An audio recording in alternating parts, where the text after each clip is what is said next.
Hello everybody, Road Warriors 627 here, and welcome back to another Thoroughbred Racing preview here on my channel.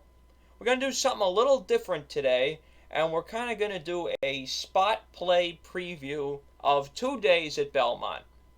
We got July 3rd, Saturday, and July 4th. Couple of grade 2 stakes, one on each of those days. Couple nice 10 race cards, and there's a very good reason I'm doing this. In a normal year, I would do a preview for Stars and Stripes Day, which is next Saturday, July 10th. I'll actually be at Belmont for that day for probably the final time of the meet. But I'm going to PA next week to do some kayaking and probably go to Bushkill Falls. So I'm obviously not going to have time to do the video. I'm going to get back the day before Stars and Stripes.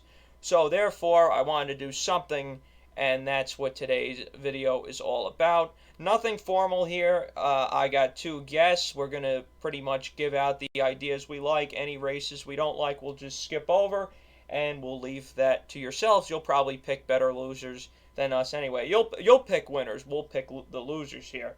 And, of course, my 2 guests are Jack Sargent of Rundown Racing. Say hi. Hello. And my partner in crime, as usual, Sammy Roseman is here, of course. Hello.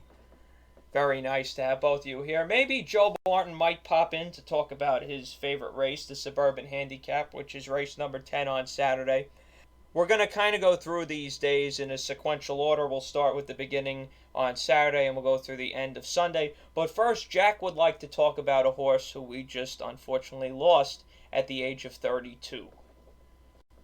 Yeah, we got some unfortunate news out of Australia this morning that Breeders' Cup winner Arazi from 1991, the 1991 juvenile winner. I'm sure any person who has seen that race that he ran was absolutely breathtaking by it. Unfortunately, we lost him this morning. Not terribly surprising to lose a horse as old as he was. He did live a good life, so you can take some solace in that. But it is always unfortunate to lose horses like this. He was kind of the last of that old guard of horses from the 80s that were still alive overseas. Horses like him, 49er, and even over here, AP Indy was still kicking it from his same crop. So unfortunately, he's no longer with us, but we do have all the great races that he ran in his career to remember him by. I have a very long video, only 10 minutes, but definitely spent a little bit longer than I probably should have talking about Arazi. But I went into how great his career was and a lot of the could-have-beens that surround him. So if you're interested in hearing more about the horse that Arazi was and what he could have been, check it out over on Racing Rundown on YouTube. That video is up live now. Thanks for that, Jack, and definitely please go check it out. We're talking about one of literally the most visually impressive performances of all time. And he's just a damn good horse, too. Mm-hmm. So we're going to start with race number 1 here on Saturday. And the reason we're starting with race number 1 is I actually have something to say about it. Now, this is a big disclaimer. Huge. We're recording this on Friday. We're between the 7th and the 8th races now at Belmont. And we have a sloppy main track. It's probably muddy right now. I don't think it's really sloppy. And a yielding turf, 2 yielding turf courses with just the 8th and the 9th on. Now, there's more rain coming almost directly after this card ends, and it's not supposed to be heavy rain, but it's supposed to last through all day tomorrow. So please keep this in mind. You are probably going to see the majority of races, if not all of them tomorrow, come off the turf, and I'd imagine maybe some on Sunday too, even though the weather on Sunday, which is the 4th of July, happy 4th of July everybody, that looks good. But you're going to have to definitely keep in mind the main track tomorrow, probably Sunday it'll be okay, and the turf courses for both days. And that is an incredible impact as we look at this first race on Saturday. It's a maiden claimer, 40, a mile and a 16th on the inner turf. Yeah, right, I'd almost say certainly this is going to come on the main track. And I originally liked this first-time starter for George Weaver in here, the Plane 2, Escape with Friends on the turf. Now he's got the 2B, because it's an entry, main track only, Tales of McKenna, who I'm probably going to be interested in, because I would imagine the Plane 2 is going to scratch, and the MTO, the 2B, is probably going to run. Keep note of MTOs all day long. That's something you should look at. And then I'm also interested in the number 8 horse, Home for Christmas, for Christophe Clement. Clement is kind of dead right now. He had an incredible start to the meet, and he's 3 for his last God knows how many. But he was at 18 wins, and now he's at 21, and he's gotten those in the last month. He had 18 wins a month ago, so he's on a real cold streak.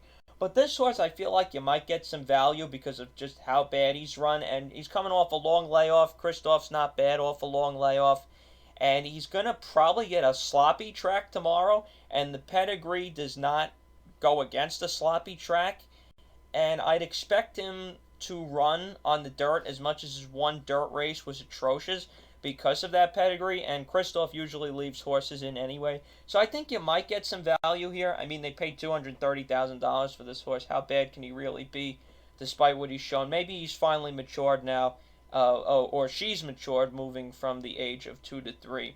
Anybody have anything in the first race tomorrow? I know it's kind of a crap race. I think I hate these races. I always hate these Belmont meetings, claiming 40,000 on the turf. It's going to come off the turf most likely. I kind of like the 2B, like Andrew said, Tales of McKenna. The horse that I found interesting was Flavian Pratt on the 4. But I don't know if that horse is going to... I feel like they're going to take that horse... But Tunnelist, kind of a little bit of dirt there. Oh my God. Never mind.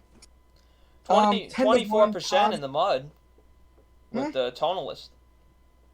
Yeah, this horse would like the mud. 25%. If this horse, I think this race comes off. Flavian Pratt, top Pletcher, will like the mud. 10-1 would be a good price on that horse. Yeah, you're I'm probably actually going to get... I was going to say I was leaning towards going with the number 10 or the 10-1 number 4 in here. Not because I have a strong affinity for any of the horses in the field. I just see a 10-1 Todd Pletcher horse, and the fact that the race might come off the turf. This horse has run 2 times on the turf, and those runs, the less said about them, the better. So looking for a new angle. This horse has lost twice, so no one's going to be inclined. The only reason anyone's going to bet them is exactly why I'm betting this horse, because he's got the name that is in the trainer, the names that are in the trainer and jockey column. But I also think that the new angle is something that you could get there. And really, in this kind of race, why not take a shot, grasp at straws with something? It's a maiden 4 at Belmont. And the horse has Medaglia d'Oro. I pronounced it wrong, but yeah. All right, next race. Does anybody have anything races 2 through 7? Because I have nothing for any of them. Obviously, I will have picks up on Twitter because I pick every race every day. But right now, I see nothing that's interesting, and I want to get the scratches first before I make my picks.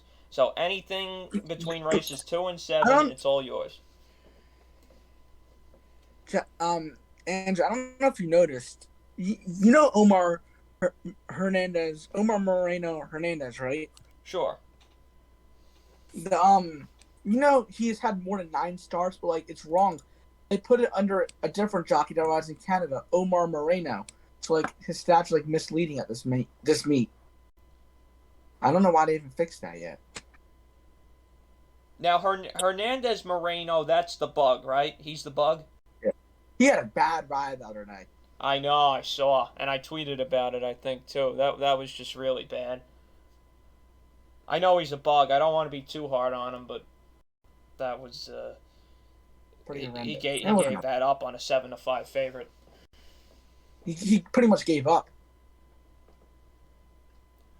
But in race 2, there's really nothing I like. Jack, do you have anything for this race? Maybe the 6 I kind of like. I don't have anything for 2 through 7. I'm like Andrew. Quick Return, second race, competitive for 62,000 state bred, but hasn't ran in over almost a year, and there's just really nothing there. To race 3, move on to race 3. Kerrigan, probably the horse to beat. Same conditions, keeps running second in this race. Um, there's nothing else really, and I feel not. I feel like I don't know if you guys noticed this, but the Belmont cards the last couple of days they've kind of been a little lackluster. They There's have. a lot of cheap claimers. I didn't like the card on my birthday either. Obviously, it worked out with me hitting that last double. I bet a $24 ticket, which you should never do, by the way. But I just got very lucky with that. I hated that card. If I didn't get saved by one of my least favorite jockeys, Irad Ortiz, getting up in the last leg, and also Eric Cancel stealing the 8th race, another rider who I don't like that much, and has cost me over the years. They won me my big money on my birthday on Sunday. If I did not get those two horses home in that double, I would have lost $160. So yeah, I am not seeing these races very well lately, as you could tell by my picks and my ROI on Twitter. Race 4 on Belmont on Saturday is really, really bad. A lot of inconsistency. But I think the horse is dangerous a little bit is which way to Malibu. I know Benjamin Hernandez is having a terrible meet, but he's not a bad rider, especially on the speed. He's pretty good. I don't know if you guys noticed, but Manny Franco, that Tinsel streak of those 4 wins has really helped his career. Even though he gave a bad ride in the Breeders' Cup Classic, he's got a lot more live mounts. I see him riding like Chad, even money favorites now. He's really starting to get those mounts now. There's nothing else really in this race. Like Apex Predator is a little bit dangerous. Speed, He-Man Harkey, he's not really that good, but let's see. Maybe he could give a good ride here. Race 5 is a claiming 39 winners of 2 lifetime. The Irad Asmussen horse, Wrigglety, yeah, 1-for-1 at Belmont by 7.25 lengths on the sloppy track. Probably going to get a sloppy track tomorrow. Probably will be dangerous. The Wesley Ward third time out. Talaj did terrible on the sloppy track last time, so question mark there. You have George Weaver dropping in a horse that lost to Promise Keeper and Kinetic Sky, who's not bad, coming in from an allowance. Pimlico. These races aren't just really good. Race 6, I like a horse, Principal Stand, who've been really high on, but that's going to come off the turf most likely will come off the turf, so there's nothing really there. And going on to race 7, which you guys said you have some stuff for, right? No. No, I don't have anything. I guess I'll just go on with this race too. Race 7, I think a horse that could be dangerous at Cause of Action at 5-1. Is all right on the sloppy track. Will only be a second start, but he's really improved. His numbers have been improving a lot this year, and 5-1's good value. I can't believe Linda Rice is still allowed to train horses. Isn't she banned for 3 years? I don't know what happened. She was supposed to be, and well, she helped me win my $480, so I'm not complaining about her as much now. I don't blame you. Flavian Pratt's riding this race too. Peter Miller horse. Nothing really in this race either. Too much. I guess Storm Advisory. Pretty. That horse making his 80th start in his career. Nothing really in that race. Moving on to race number 8 is an optional claiming inner turf, which you guys said he has some stuff for. Yeah, I guess I can go first. I have 2 horses in here. One if this race comes off the turf, and one if this race stays on. Now, obviously, if one of these horses scratches, or if both of them scratches, then this is moot. But I'll talk about the horse that I like if this race stays on the turf. And it's of the non-MTO horses. It's the longer price of the 2 Pledger horses on the morning line. Restored Order. This is a horse who has only won once in 4 career starts, but that one win was a nice maiden win. And then his 2 losses before that victory were both starts on dirt. Doesn't really look like he wanted the dirt. So, I'm looking at that with with that angle. And then his allowance race that he lost on the 2nd of May at Belmont. That was a allowance race of really good 3-year-olds. I will be talking about Safe Conduct later on in this video when we get to the Manila $100,000 stake run on Sunday. Safe Conduct Public Sector, who is one of the favorite, or will be one of the favorite horses in that Manila. Finished second there. Space Launch, a horse who has run some good races in his career. And then the favorite, Colton's Command, is a horse who I believe I've picked several times before. So beaten by 4 horses who are, at least in my opinion, pretty solid. And then, so if this race stays on the turf, I think he's got a good chance to win it. He is going to be the higher priced, or at least he's the higher priced of 2 Pletchers on the morning line. Coming out of a 5th place finish in an allowance race, I don't see why he would go off favored. So if this race somehow stays on the turf, I like him. If he stays in the race and it comes off completely off of him, but like I said, if it stays on the turf, I think he's got a good shot. And if this race comes off the turf, I'm looking to the number 2 horse, Wolfie's Dynaghost, or horse breaking from the number 2 position, number 3. He is coming out of a very poor finish in the Peter Pan Stakes, but he was coming into that race off of a very long playoff. Hadn't run since he broke his maiden at big odds at Aqueduct back in November. The maiden field that he beat that day, a lot of horses in here who have factored in graded stakes races as 3-year-olds. Wayburn, who I know Andrew is a big fan of. Unbridled Honor, who ran in the Preakness and was a runner-up in the Lexington Stakes. The Reds, who I believe was put up in the Federico Tessio Stakes by disqualification, and then also Dynamic One, who ran second in the Wood Memorial. So there were good horses, stretching with good, but horses that have had respectable efforts in stakes races. You can't say that he is a horrible horse off of the Peter Pan. Valid excuse there. I'm willing to give him another chance if this race comes off the turf and he stays in. I think he's got a good shot to get back on the winner's circle, because that was a nice maiden win that he had. But if he scratches, that's obviously moot. And if the race stays on the turf, I really don't know what his deal with the turf would be. In this race, for me, if it stays on the turf, I think everybody, well, you guys might not know, but it's going to go to the 7 Space Launch. I don't know if you guys, I don't think I've said it, but I've been really high on this horse. I was looking at a race last year, might have been at Saratoga, but I can't remember. And I was looking at pedigree, and there's this horse, Space Launch's mother. Damn. That every horse she's produced has been a stakes winner, greatest stakes winner, stakes winners. And I see that she produced a 2-year-old named Space Launch, and I still hate myself for it. I missed Space Launch's debut, and he won at 9-1. But he's a good horse. And I think that was off the layoff last time where he faced 2 good horses, Safe Conduct, who I think ran into Penina Ridge, but they shouldn't even kept him in that race. And Public Sector, who's the favorite from Manila, if I'm correct. This race comes off the turf. I am looking, where's the horse? I'm looking towards Shawty.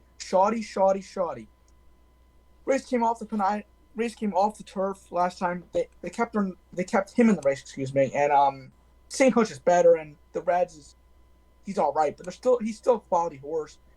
6-1. He'll be on the sloppy track again.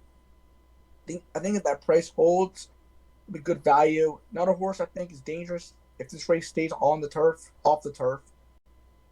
Is Founder at 8-1. Restoring Order. I think they would keep this horse if he comes off the turf, but I'm not sure. It's a very wide open race, to say at the least. And Wolfie's Dynaghost, just dangerous. Second off the layoff too. All right, so in this race, I'm going to treat the 8th and the 9th races as if they're going to be on the turf, and here's why. I think they're going to try and keep the stake on the turf tomorrow, and that's on the Widener, and this race is on the Inner. So I think they'll be able to save one race on each course, and this is the race on the Inner that I think is going to stay. It's the best of them. I love Space Launch. I picked him in his debut, but I didn't bet him, and I still regret that to this day. Absolutely terrible non-play on my part. At least my dad had it. He made at least $50 on that horse. I didn't actually know that Sammy was talking about this horse when he was talking about a horse he was interested in. So I thought that was kind of funny. But I'm going to go very simple here if this stays on the turf. I'm going to use Chad, and I'm going to use Clement. It's really that easy. I'm going to use 5, 7, and 8. And this is going to start a pick 3 for me. here if it stays on the turf. It's going to be a pretty expensive play for pick 3. Although, like I said, I did a $24 double last Sunday that did work out. So I'm going to do an $18 total ticket pick 3 here. And I'll post that right now. 578 with 49 with 146. That's my late pick 3 for Saturday at Belmont, assuming that the 8th and the 9th both stay on the turf. If this comes off the turf, the 8th race, just refer to my picks on Twitter. Guess we'll move on. That's it. I guess we'll move on to the 9th race. The feature turf race of this card is the Perfect Sting. $100,000 on a mile on the turf. I think if this race stays on the turf, it's Viadera's race to lose. Three straight wins, coming off a Grade 1 win in the. Wait, what's the full name of that race? It doesn't say. It's just the Matriarch Stakes. The Matriarch Stakes, won by a nose. Surprised Joel didn't screw up that ride. Won a race 2 months prior at Belmont, and at Saratoga the race. In their only losses to Newspaper Record, Real Glory, and Significant Form, who were all 3 good horses. But she was coming off a big layoff, and first time U.S., you could give her a little bit of a break there, and she still ran respectable 4th. I just think she's much better than this field, and she's a proven Chad turf horse right now for him. I'm in complete agreement. I think that this race is going to stay on the turf, mainly because I think there's going to be pressure from trainers like Chad Brown to keep it on there, specifically for Viadera. She needs a race she has not run since that Matriarch Stakes. Layoff would be a concern if this was a tougher field, but it is worth mentioning that was first time U.S. in the Intercontinental, and she was running against horses that are not the caliber of horses that she's going to be running against in this race. It is also worth mentioning Chad has done this with a filly before, so it is not unprecedented for him to take a route like this. A couple years ago in 2019, he did this with Uni, the same $100,000 stake, ran Uni in the Perfect Sting. She won it off of a layoff from the Matriarch Stakes. So give it a couple days. Uni did the exact same thing. So forecasting ahead a little bit just because I'm not going to go away from her in here if this race stays on the turf. Her next start is probably going to be the 4-star Dave. That's what Chad did with Uni. A mile looks like that's exactly what Viadera wants to do. So we'll probably see her against the boys and an eventual start in the Breeders' Cup Mile. She was good in that Matriarch Stakes, and we'll see if she pans out this year. But it'll be really interesting to see how this horse is going to do in her first start in 2021. But I really don't foresee any problems with any horses in this field, assuming the race stays on the turf, which, as Andrew and I have both indicated, we think it will. Okay, Viadera is going to be tough. You'll like those ones. Everybody loves ones, including me. A lot of people like to devalue ones. I'm not one of them. And they were all hard fought. Now, you need a price in here if you're going to make any money. And I need to try and find somebody that's at least a decent price to hook this horse up with and use in the double and the pick 3. And if you listen to my pick 3 ticket that I posted before, you'll know that horse is number 4, Piedi Bianchi, for Carlos Martin. This horse has been through a bunch of barns. Started off with Carlos Martin, went to 3 other guys, and Carlos Martin got her back. This horse, if you look at the figures and you look at the finishes, is not that bad. And I really don't understand the 12-1 morning line that David Aragona put up here, because this horse is acceptable on both dirt and turf and fits well in here. And Flavian Pratt is going to ride this horse for Carlos Martin, kind of the last thing you might expect to hear. So I think this horse could be extremely live in this race. I know that Franco chose to go with Honey Cake for Jonathan Thomas. Obviously, that horse is going to take some money, but I try, and it's a foreign shipper too. But there's a layoff there. There's not a layoff with this horse. This horse has a couple of races at Belmont, one on the dirt, one on the turf. didn't run too bad in either of them. The dirt race and the vagrancy, I don't really worry too much about that. I think this race is going to stay on the turf anyway, and it still wasn't that bad. You're talking about running against horses like Victim of Love, Sadie Lady, Pacific Gale. Those are good dirt sprint horses. Piedi Bianchi to me is the horse that I'm going to pick on top in here to try and beat Chad, and I think can spice up the pick 3 if you have winners at short prices in the 8th and in the Suburban the 10th. So you got to try and catch a price somewhere. A pick 3 with the 3 favorites is going to pay between 25 and 30 bucks. This horse wins, you might get 70 or more. So that's really the main reason I want to throw this horse in. And if I'm going to choose this horse and use as the only other one in the double and the pick 3, then you bet I'm going to put the horse on top. Flavian Pratt, when he's come to New York, is putting on an absolute clinic here. He's kind of making these guys wish that he wasn't here all the time. I think if you're talking about sneaky horses in this race, I think it's Manila. Manila, you can forgive that race. She's been working well too, but you can forgive that race. She's coming up well, but you can forgive that race on October 19th at Presque Isle. That horse just wants no part of synthetic. That's just a throwout race for me. In the One Dreamer at Kentucky Downs, the horse ran second to Delica, who's all right horse. And you're getting 8-1. Arnold De La Cour, the trainer, has a win over the track. The distance, she's good at. I think she's sneaky at 8-1 in this race. I'm interested to see how Jonathan Thomas's horse, Honey Cake, runs in this race too. So that'll be interesting. Our race 10. Race 10 is the Suburban, Grade 2, $400,000.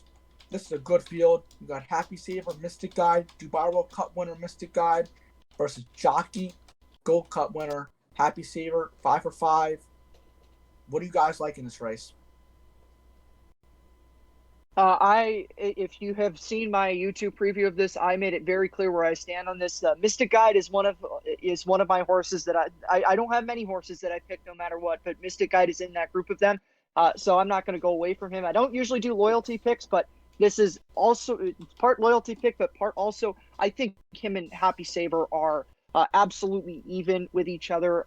Mystic Guide has improved so much from 3 to 4, and he was a good horse toward the end of his 3-year-old campaign. I don't really care about the inconsistency in the early part of his 3-year-old campaign. He's figured it out mentally. Mike Stidham has done a great job managing him. He's been great this year. The Razorback win was a really nice win. That's the race I like more so than the Dubai World Cup. So I'm probably in the minority of people with that position. But also the Jockey Club Gold Cup. It's worth mentioning. It wasn't the worst trip in the world, but Happy Saver did have the advantage last year. Happy Saver got to sit a rail trip. Mystic Guide had to go 3 wide. He was giving up ground. Still lost less than a length. I don't think he would have won if he had set the Happy Saver trip. I think Happy Saver was best on the day, but I think that these horses are pretty much even, and that's what I'm using to say that these horses are pretty much even. The fact that Happy Saver won by, I think, probably about half length more so than he would have if Mystic Guide wasn't giving up the ground that he was giving. So I'm with Mystic Guide because I have just seen that improvement. That doesn't mean that Happy Saver can't have improved from 3 to 4 as well. I just have been able to see it more with Mystic Guide. At the end of the day, he's one of my horses, so got to pick him in here. For me in this race, I agree with Jack on even talent-wise. You can even look at their times. Mystic Guide in Dubai ran 2:01 and 3, same time Happy Saver ran in the Jockey Club Gold Cup. They're pretty much even. Happy Saver got the better trip in the Jockey Club Gold Cup, but he was best on the day, like Jack said. For me, I'm going with Happy Saver. I said it. It's kind of a loyalty pick here because I said early in the year that I would pick Happy Saver over Mystic Guide when they raced, and I'm going to stick to that. But I think you go either way. I think Mystic Guide has just equal chance or even a better chance to win this race.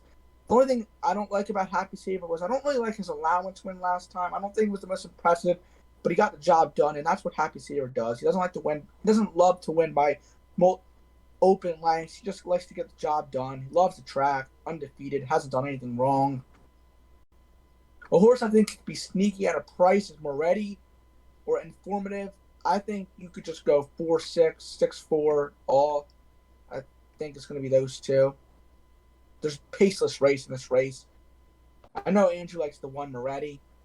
Speed, probably going to be the speed horse, but that horse I just don't think he's good enough. Informative is lucky. That horse is a dead closer, and with no pace, he's not going to win this race, in my opinion. He beat grade 3 at best horses his last start. Prioritize. He came in on top 5. He came in on top 4 in the Pimlico, especially. He's not being in his field. Max Player has just been off form recently and not trustworthy in his field.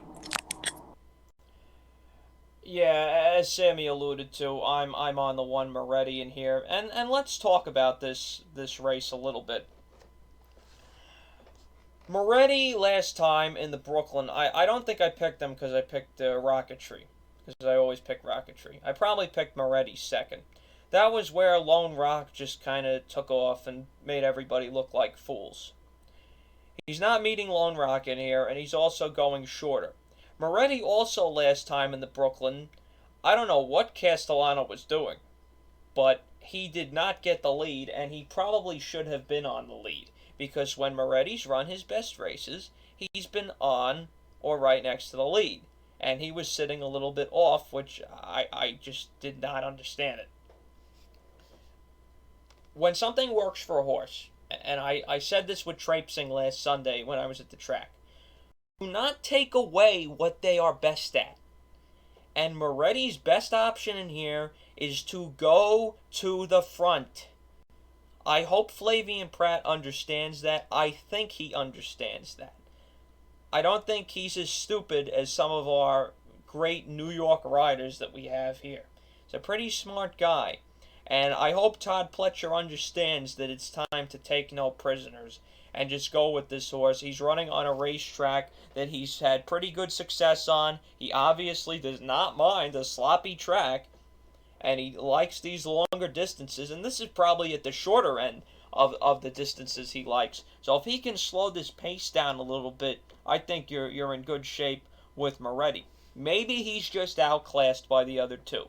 But again, I have to find a price in every race. And the reason is, if I'm playing these doubles and pick threes like I am, if the first two or the first leg pays chalk, where's your value coming from? You have to find value somewhere. So if the first two legs are both chalk, let's say Space Launch wins and Villadero wins, assuming both races stay on the turf, then I try to get my price in the last with Moretti. And I cover all the bases. I spend the $18.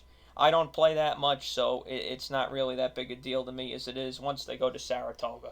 Whatever. This is where I'm betting my money now here at Belmont. As far as Mystic Guide versus Happy Saver, I do prefer Happy Saver because he's got the wins over the track. He's undefeated. He always finds a way. I had him first time out on Belmont Stakes Day last year, so that's really where my sentimentality comes from with him, is because of his first race, not really what he did afterwards. It was kind of more, okay, that's cool, what he did afterwards. And Mystic Guide, what can you say? He ran a very, very nice second in that Jockey Club Gold Cup after winning the Jim Dandy, won the Razorback impressively, and then goes over to Dubai and wins one of the world's richest races. It was remarkable. I know it was an absolutely horrible Dubai World Cup field. Take nothing for granted. It was one of the worst fields of all time. But still, to go over there and kind of rise from the humble beginnings he did is pretty impressive. I think those are the three you want in this race. I can't get creative with any of the other three for the reasons that Sammy and Jack pretty much already mentioned. Informative, I think he kind of got lucky. Uriah's St. Louis horses, they can pull one every now and then, not two in a row. Prioritize, he's okay, but James Bond can't win. He still doesn't have a win. His best chance probably came today, Friday, and he still lost, couldn't get there. And then Max Player has kind of drifted off from his best form, as Sammy said before. He's still okay, maybe he can get third or fourth in here. But this is all 1, 4, 6 for me, and the picks in order are 1, 6, 4.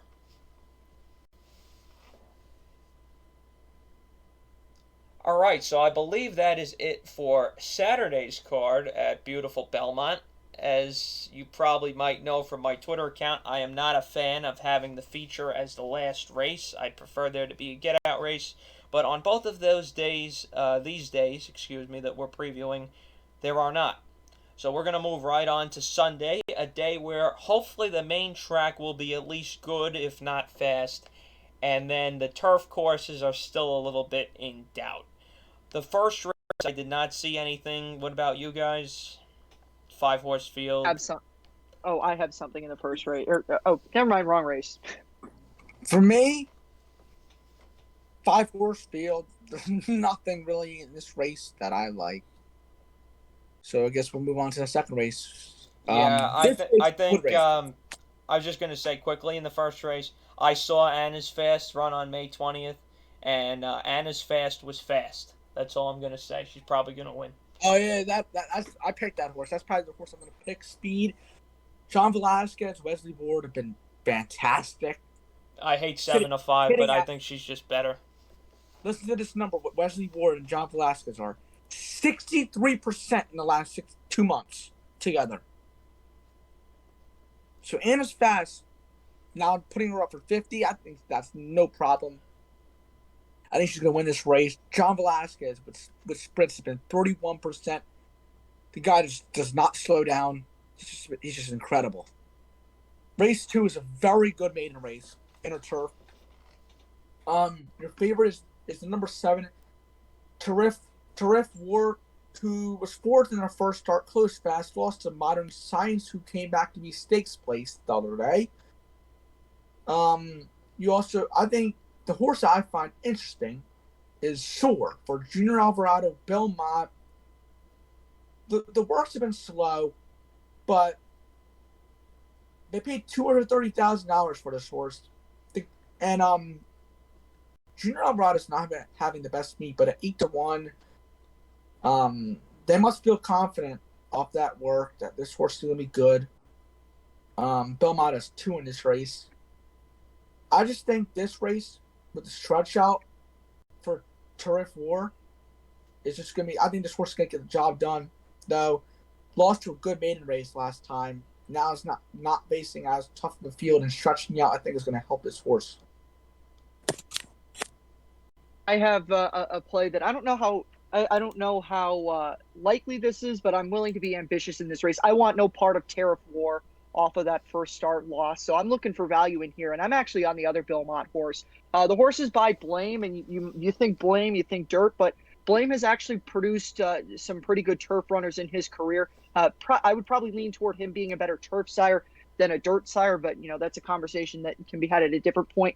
But this horse is a first-time starter, and the horse is 10-1 on the morning line. There's another horse in here for Belmont, so I'm just taking the other Belmont angle. They're both first-time starters, so it remains to be seen who the longer-priced horse is. But if this horse stays up there at 10-1, or around that price, I see some things in the pedigree that I like, and I'm not really super into the horses in here who have starts under them.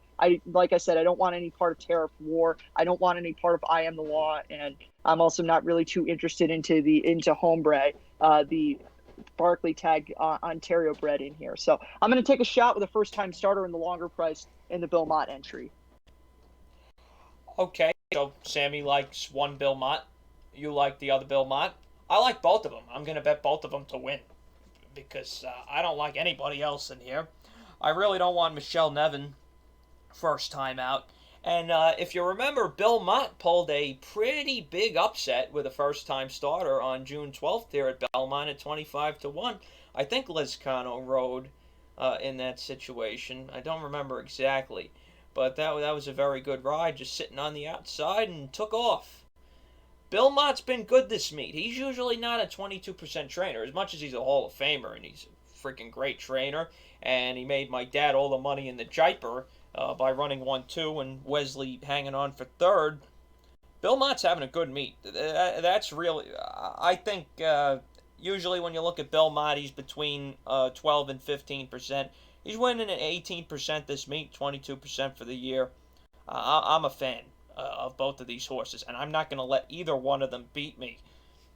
I'm going to play an exacta between the two of them because why not? You'll kill yourself if you don't have that.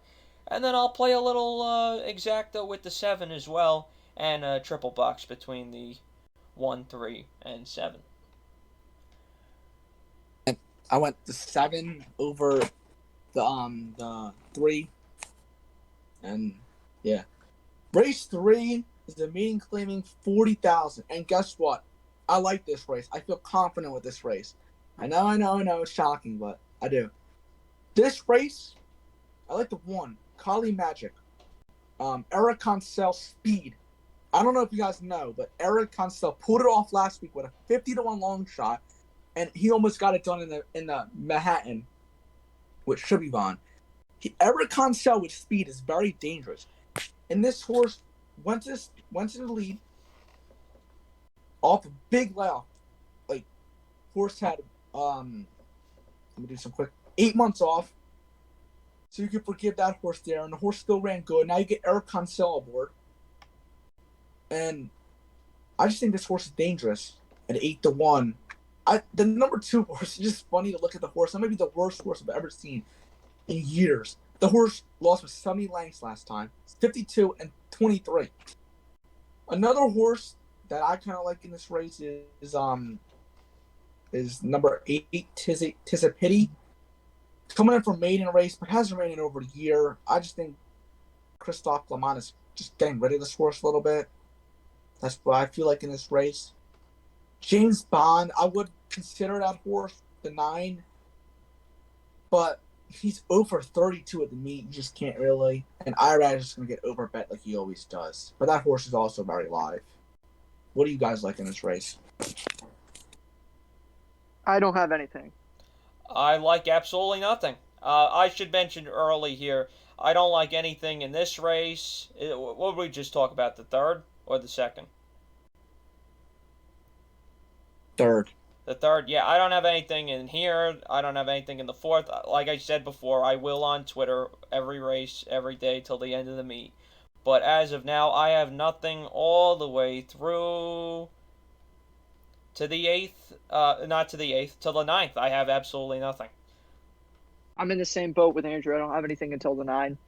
So I guess I'll just speak for the next 4 races. Go ahead, man. It's all yours. Race 4 is a claiming $20,000. Another bad claiming race. The horse probably will be dangerous as Daddy Knows. Speed, Linda Rice, Luis Cardenas. I'll just call him Louis. Who actually gave it when Luis Cardenas, I'm telling you guys, when Luis Cardenas gets those mounts, he's a fantastic rider. He just needs those mounts. Speed for the 2. I think that horse is very dangerous. This race is just really bad. You can forgive the 4 Baby I'm Perfect. Luis Size speed on that horse too, but just last race just wasn't broke through the gate and was just eased. Must have got hurt or something. Another horse is Dumpf, but that horse just ran 2 weeks ago. I remember Dumpf when I picked him in his debut. Not his debut. I saw him in his debut at Penn National a while ago. That horse he always just finds a way to lose. I think for this race I'm going with 2. Moving on to race number 5. Race 5 is the main claiming inner mount of 16th. This race, I don't really love anything in this race. Yeah, I kind of like the 7 a little bit. That horse ran competitive. Dylan Davis, who's actually not had a bad meet so far. Horse closed fast, but is off the layoff. This race is just really bad. I think there could be a bomb in this race that nobody sees coming, like a 20-1 bomb. And I think the horse I could see doing that is the 4 Rhythm and Power by Honor Code, $100,000. They paid for this horse, so they must think the horse is good. Ran this year, just wasn't their day. Dropping for $40,000. We'll probably like the Turk by Honor Code, APND. I have a smart strike there. 15-1's a good price. I just feel like that. I just have a gut feeling about that. If I can interject here, I completely agree, and that's the one horse that jumped off the page for me, Sammy. Just looking as you were talking right now. because I'm looking in this race and there's absolutely zero speed here at all. And again, this is assuming this race stays on. We're going to get a whole nother day's worth of rain. So this race could very well come off the turf. But if it stays on and you get that mile and a 16th on the inner, everybody knows that speed is dangerous. And this is the one horse here who ran once. This is his first career start, trailed the field by 16 lengths, just at the first call. Now you get the surface switch, which doesn't seem like it's going to be that bad of a thing. Michelle Nevin, not good, first career start on grass. But let's be honest, who else do you see in here that's that tough? All this horse has to do is improve a little bit and like the grass, maybe get out to the lead, because Franco can be an aggressive rider when he wants to. Who else is an aggressive rider in here? I mean, maybe Jose is, but that's not a horse who's been on the lead in the past. There's no Cancel in here to do his thing that he's finally learned about lately, about going to the front. I think that is a very, very good angle. And I just have a gut feeling about that horse. Just throw out the last race and will definitely improve second start. And I think the horse will like the turf. And 15-1, just have that gut feeling. Manny Franco's been running fantastic. And if the turf's yielding, that's another thing that favors speed as well. Yeah. Race 6 is another maiden claiming 6 furlongs on the turf. For me, I think this card could be a little. I could see a lot of bombs on this card, to be honest.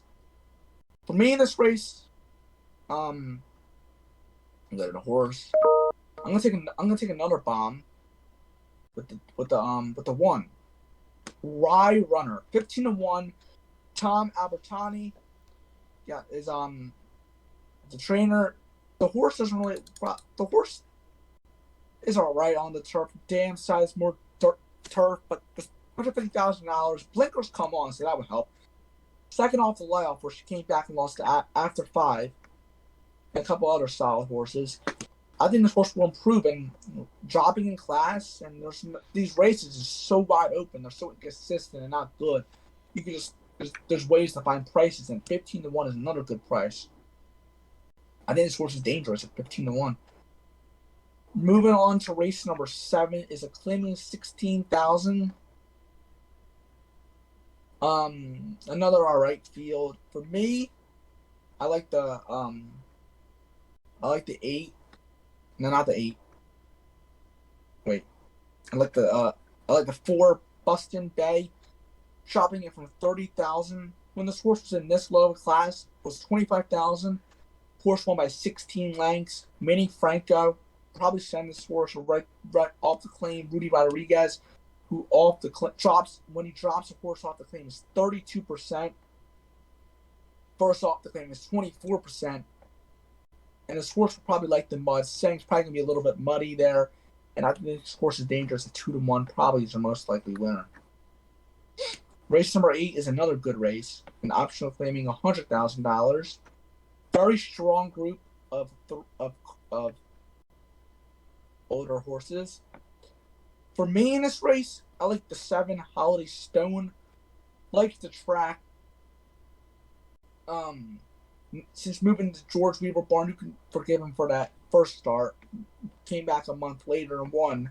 And I think he has some confidence now, and I just think I have more of a gut feeling because I feel like this race is wide open too.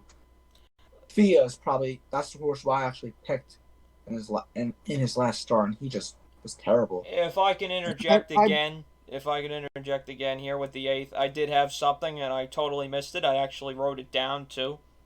This is a good race. I'll be totally honest with you. You got some nice horses in here. Battle Station, who knocked me out of what would have been an insane pick 3 that I would have had on May 20th. And then he came back in last time and was favored and got beat by Holiday Stone. I'm going to stay away from Battle Station this time, despite the rider change to Velasquez. I think Faya is obviously really good. I like the 2 Christophe Clement horses in here, but let's look at Maxwell Esquire. I don't think he's really the same horse he used to be. Last time, he was less than 2-1, didn't get the job done, and had a favorable setup, and just kind of wilted at the stretch. He didn't have the same kick that he usually did. Now, he got beat by some good horses, Chewing Gum, Kanthaka, are both obviously pretty good for Belmont and Grand Motion, respectively. Penalty as well, who won the race. That's why I'm going to go to his other horse in here, Rue, R-E-U-X, I'd imagine that's how it's pronounced. Came over here, went to the front, and got caught. Got beat by penalty, by chewing gum, and Kantaka. You notice something there. That was the same exact race. And he beat his stablemate, and now he's going to be a longer price. It doesn't make any sense. So I don't know if the morning line is just screwed up, but I prefer this horse anyway, just from the fact that he beat the other horse already. And he's got the speed to be in front again. We're only going 6 furlongs. The turf, if we stay on it, is probably going to have some give in it. I think this is an obvious 3-1 for me in here, and maybe use the 4 and the 5 underneath. I respect the opinion with Holiday Stone for George Weaver, Sammy, but I went elsewhere in here, just trying something different. Andrew and I are looking the exact same way on this. I missed this race too when I did my quick through. I'm going to it for a different reason. I just like, he is going a furlong shorter, and also that was first time U.S. I always like a horse that is second. I always like horses that are second start in the U.S. after they didn't win. So that's an additional reason to add to that. That's the main reason I'm going, but also seeing at the chart of that last start, he did go to the front. That was 7 furlongs. He got caught in a stretch. This is 6 furlongs, so maybe the additional furlong was what beat him in there. I haven't seen a replay of that race, so maybe that doesn't bear it out, but maybe a furlong less could also be something that is beneficial for him. But I like him because he's second time U.S., and also he is the higher priced of a Clement entry. Maybe that doesn't stay the same, but I would agree with Andrew. I like him better than his stablemate in here.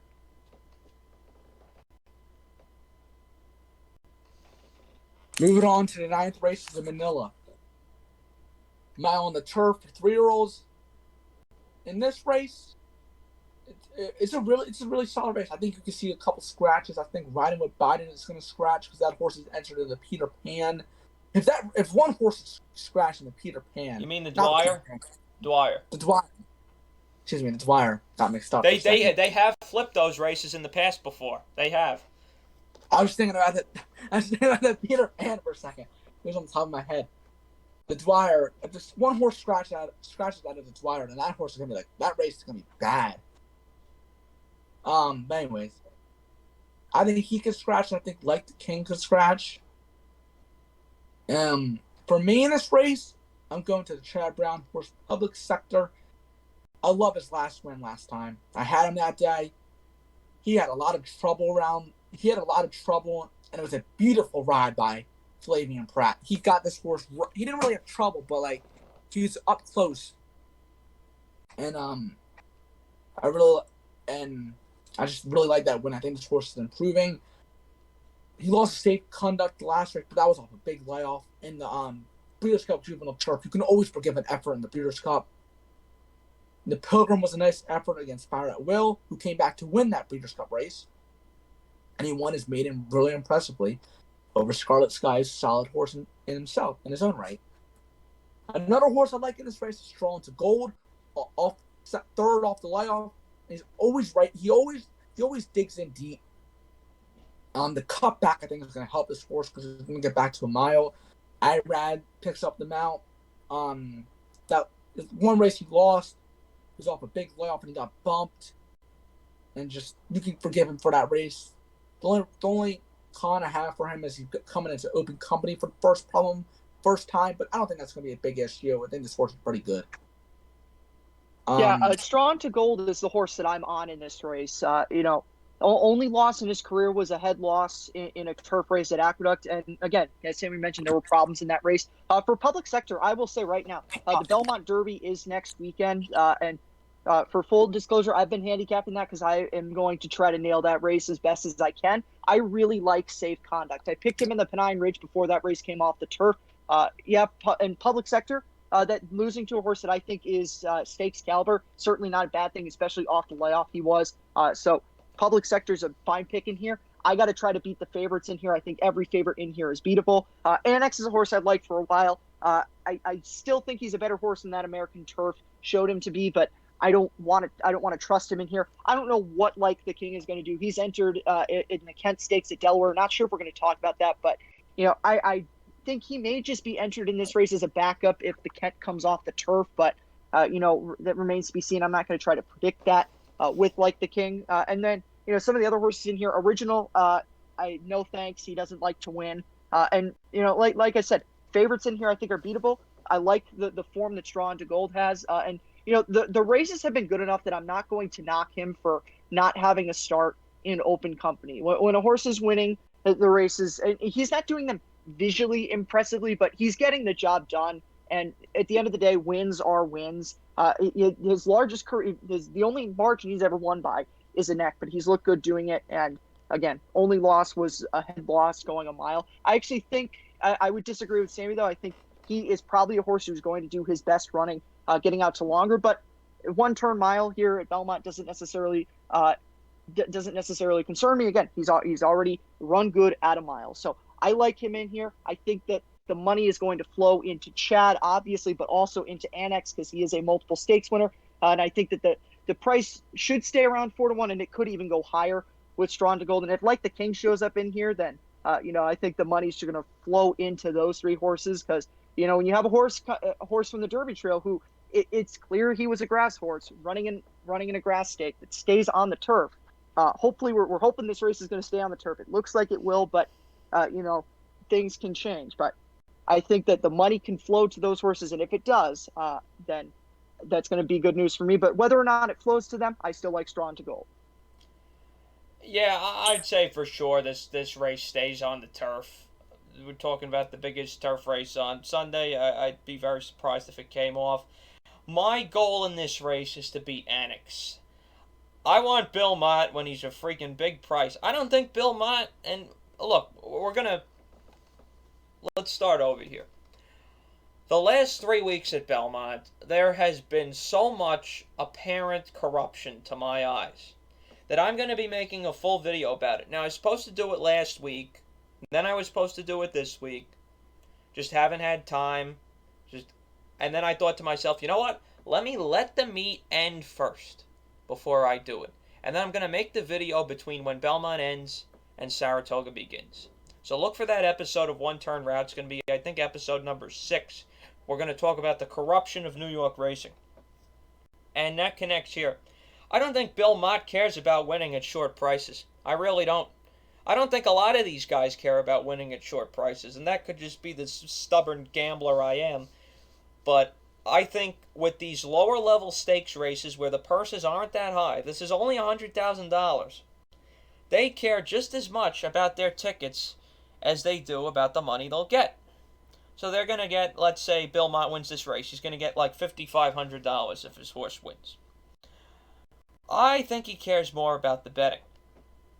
I really don't trust anybody. Just not anymore. Sorry. Because I've seen it too much where these short prices here at Belmont have been coming into the lane and the jockeys have just been giving up on them. Just giving up, totally. Just not asking them at all. Not moving their hands, not hitting the horse, not encouraging the horse in any way. I like the 3 inside horses in here. Sorry about my little tangent. Strawn to Gold, Public Sector, and Like the King. I also think Annex he's okay. I think he's around the same caliber as those other 3. One person who I don't believe likes to lose that much is Chad Brown. And Chad Brown does not have anybody else in here. If Chad Brown had another horse in here, I'd totally play the corruption angle. But I think Public Sector is pretty good. And the fact that Flavian is riding is also a good sign, because I don't think Flavian Pratt would put up with anything in the back room that's going on. And again, I'm sorry I think like this, but just from the last 3 weeks, I have to think like this, because I even saw it in the few races today. So I'm going 1, 2, 3 in here. I'm going to use them in the double into the horse I like in the 10th, which is the Nerud. And if you can't figure out who that horse is, well, I mean, come on. I'm going to smash this double. Probably like a $5 double. That's going to cost $15 because I'm going to use 3 horses in the 9th. But we're going to move on to the 10th because it's Firenze Fire drawing the one hole, which obviously isn't that good, but he dealt with it in the True North, and probably the track is going to dry out in time. Firenze Fire, to me, as long as he can beat Mind Control, he's good. He beat all these other horses pretty much last time. I'm not worried about it. I think all he has to do is beat Mind Control, and he's good. What do you guys think?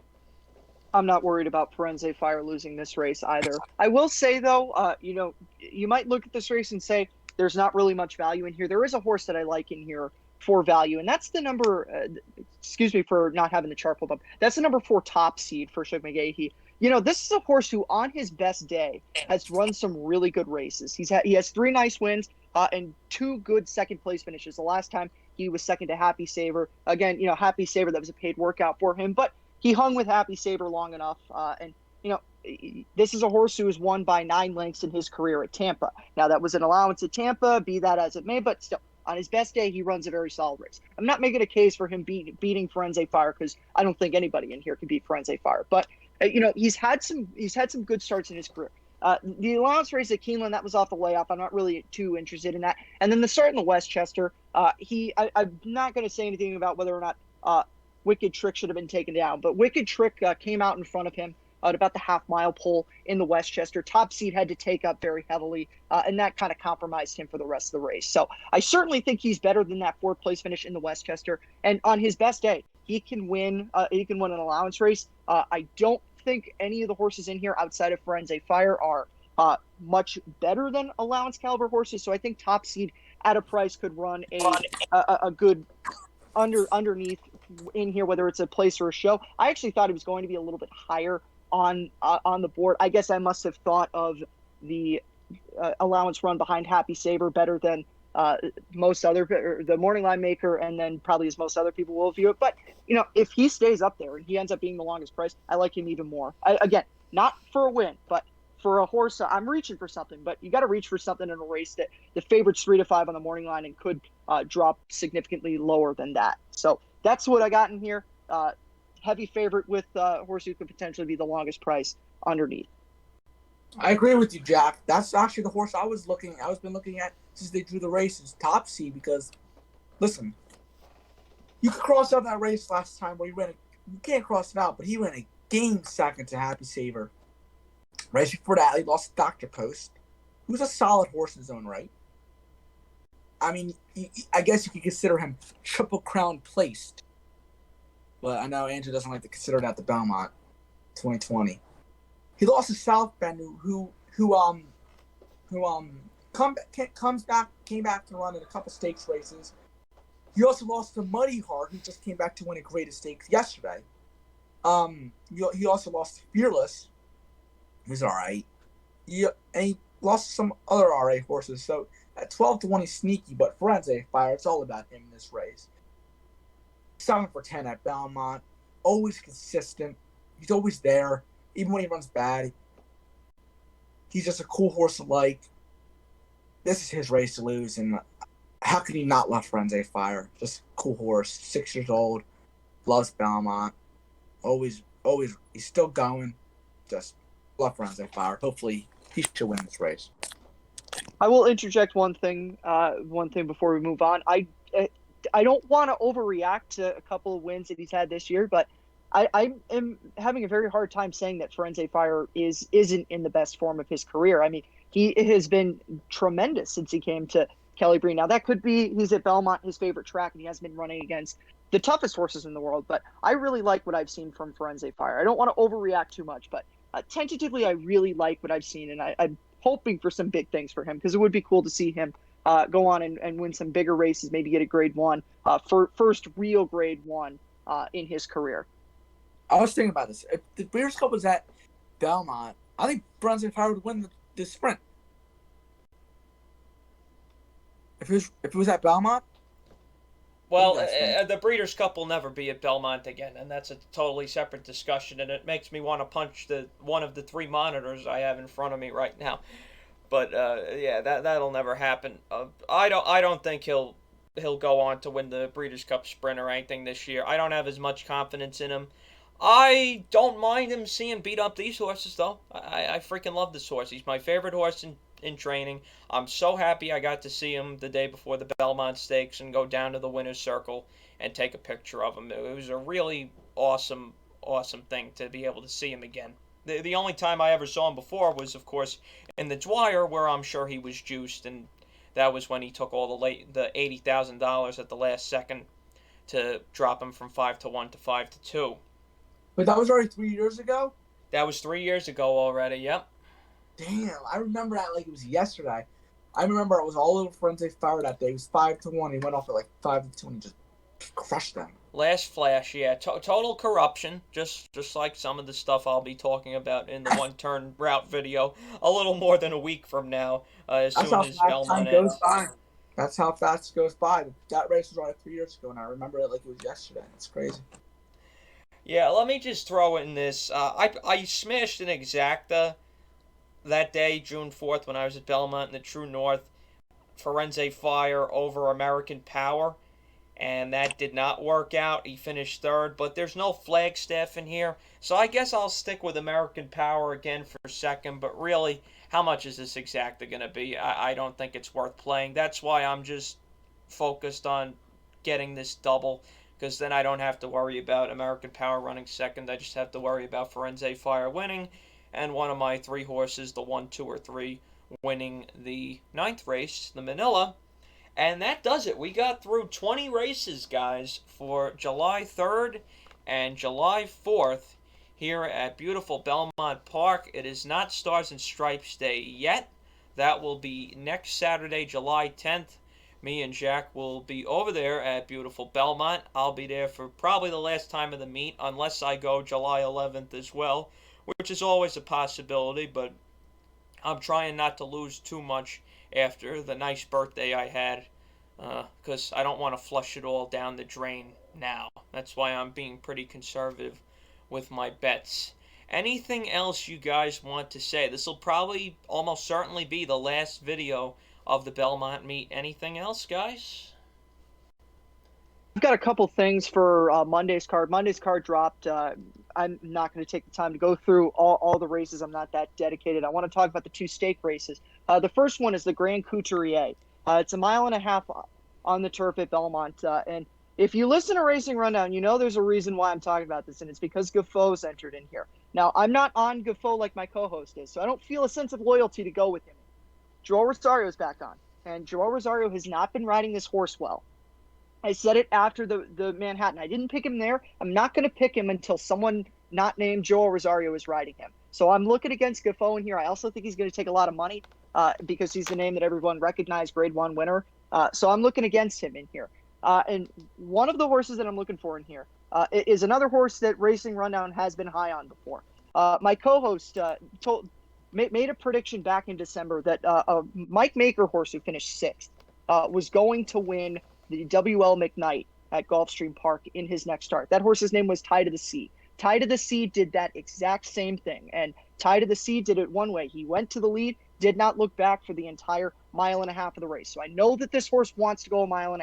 Tie to the Sea is a absolutely need the lead type horse. He got the lead in the WL McKnight. That's why he won. In his next start, the McDormanda, he was second. That was a merry-go-round race behind the horse. He was second. The winning horse was first the whole way. So I know that when he grabs the lead, he wins races. I don't really care too much about what happened in the Belmont Gold Cup, and I'm willing to look past the Elkhorn. Maybe he gets a more favorable setup in here. There are a couple other horses in here that I think are going to want to go, but I don't know that anybody's going to be itching to get in a duel here. So I'm going to hope that Tie to the Sea can get there and can carry it like he did in the WL McKnight. And then the other race, Sammy's probably going to have more to say about this. I just want to mention my pick will be the Shug McGahee horse, first captain, 2 for 2 in his career. It looks like that this horse is going to be something really good when we get towards later races in the Saratoga meet. Very optimistic about him. Not really too much to say about him. That's my pick in the Dwyer. That's my pick too in the Dwyer. First captain's a really good horse, and he's better than these horses in this field. That's how I see this race.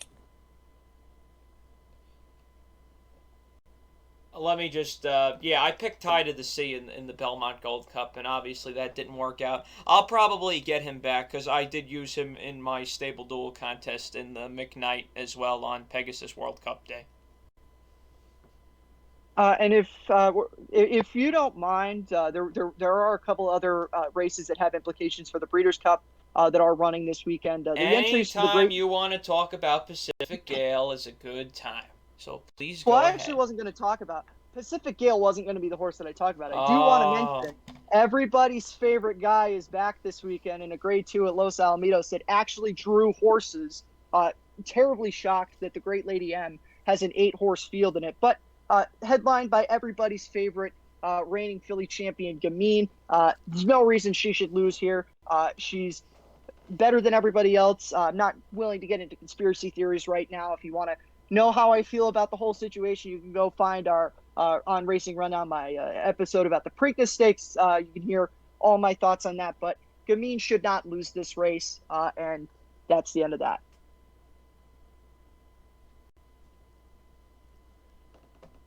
And then if we want to talk about the Princess Rooney Stakes at Gulfstream Park, that's a win and you're in for the Breeders' Cup Filly and Mare Sprint. This race, I viewed it as wide open. Some people may see it as a 2-horse race between Estilo Talentoso and Pacific Gale. I'm going to keep the slander on here to a minimum because I know that Pacific Gale is one of Andrew's favorite horses in training. If you want to know how I feel about Pacific Gale, I'll direct you towards my preview. But to suffice it, I think all the favorites in here are beatable. Don't really like anyone. I decided to take a big long shot in here, 20-1 on the morning line. Hiawatha, a horse who's coming off of it's listed on Equibase as a handicap, but that race was called the Bal Harbour, so don't know whether or not that was a stake or a handicap. Don't really care.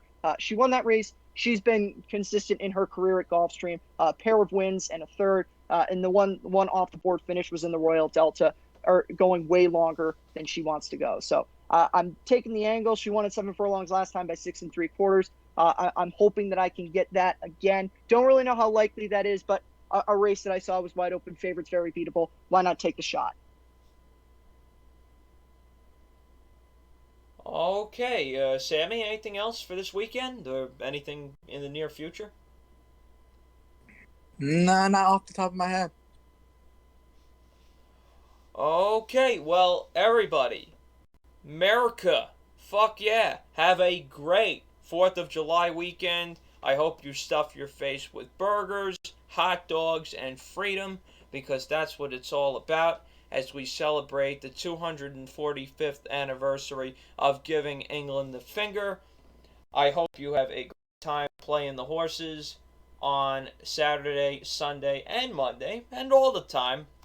I'll probably be seeing you here on the YouTube channel for the next video after Belmont ends, so either the 12th, 13th, or 14th of July will be when One Turn Route Episode 6 comes out. We're going to talk about the corruption that I've been seeing here at Belmont, and it's not making me happy, as you'll find out, as you already know if you follow me on Twitter, at RoadWarrior627. Go subscribe to Jack's YouTube channel, Racing Rundown. Go follow him on Twitter at Rundown Racing. Go follow Sammy, who, like me, gives daily picks for the Belmont Spring Summer Meet, which is drawing to a close, at Roseman Sammy on Twitter. I think I got everything there. Hopefully you guys have a great 4th of July. Pay your bills first. And I'll steal a line from the Hunger Games to end our video today. May the odds be ever in your favor.